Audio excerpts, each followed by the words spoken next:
नमस्कार दोस्तों। आज की कहानी एक बाप और एक बेटे के बारे में। कहानी का नाम है पिता की सीख। एक गांव में एक मूर्तिकार रहा करता था। वो बहुत अच्छी मूर्तियां बनाया करता और अपनी बनाई सुंदर सुंदर मूर्तियों को बेचकर वो अच्छे पैसे भी कमा लेता था। उसके यहाँ एक बेटा पैदा हुआ। थोड़े बड़े होने पर उसने बाप का हाथ बटाना शुरू किया और धीरे धीरे मूर्तियां बनाने का काम सीखना शुरू किया। वक्त के साथ उसके काम में निखार आता गया और उसकी बनाई मूर्तियां बहुत सुंदर बनने लगीं। बच्चे का काम देखकर बाप मन ही मन बहुत खुश होता था, लेकिन फिर भी हमेशा वो कुछ न कुछ कमी उसकी मूर्तियों में निकाल ही दिया करता और कहता कि तुमने ये मूर्ति बहुत सुंदर बनाई है, लेकिन इस कमी को दूर करने की जरूर कोशिश करना।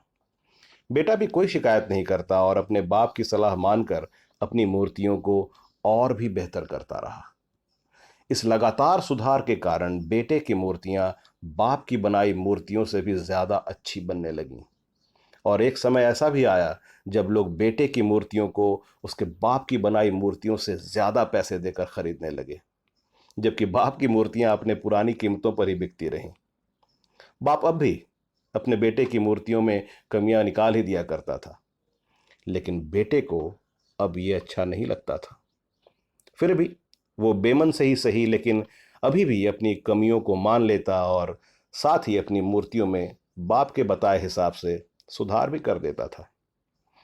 एक समय ऐसा भी आया जब बेटे का सब्र जवाब दे गया और एक दिन जब बाप उसकी बनाई एक मूर्ति में कमियां निकाल रहा था, तो बेटे ने कहा, पिताजी आप तो ऐसे कह रहे हैं जैसे खुद एक बहुत बड़े मूर्तिकार हो। अरे अगर आपको इतनी समझ होती तो आपकी मूर्तियां इतनी कम कीमतों पर नहीं बिकती।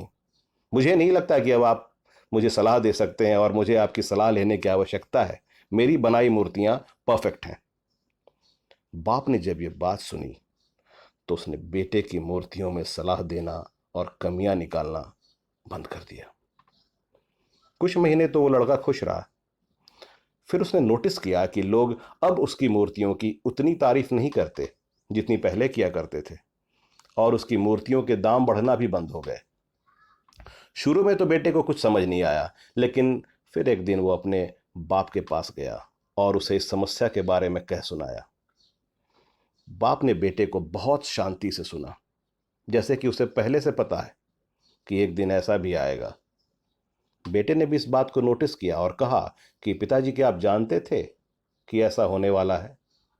बाप ने कहा, हाँ, क्योंकि आज से कई साल पहले मैं भी इस हालात से टकराया था। तो फिर आपने मुझे समझाया क्यों नहीं? बाप ने जवाब दिया, क्योंकि तुम समझना नहीं चाहते थे। मैं जानता हूं कि मैं तुम्हारे जितनी अच्छी मूर्तियां नहीं बना सकता।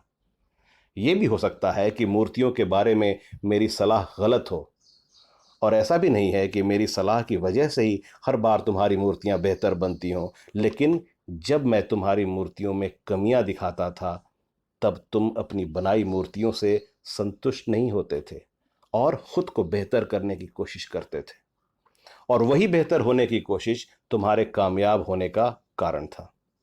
लेकिन जिस दिन तुम अपने काम से संतुष्ट हो गए और तुमने ये भी मान लिया कि इसमें बेहतर होने की और गुंजाइश ही नहीं है, उसी दिन तुम्हारी ग्रोथ रुक गई।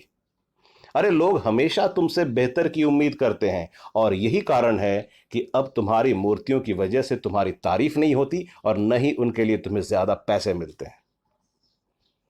बेटा थोड़ी देर चुप रहा।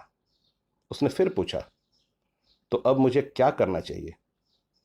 बाप ने एक लाइन में जवाब दिया, बेटे, जिंदगी भर स्टूडेंट बने रहो, अपने काम से कभी सेटिस्फाइड मत हो। मान लो कि तुम में हमेशा बेहतर होने की गुंजाइश बाकी है। यही एक बात तुम्हें हमेशा बेहतर होने के लिए प्रेरित करती रहेगी, तुम्हें हमेशा बेहतर बनाती रहेगी। दोस्तों, अगर आपको मेरी ये कहानी पसंद आई हो तो लाइक करें, सब्सक्राइब करें और अपने दोस्तों के साथ शेयर करना ना भूलें। Thank you. जय हिंद।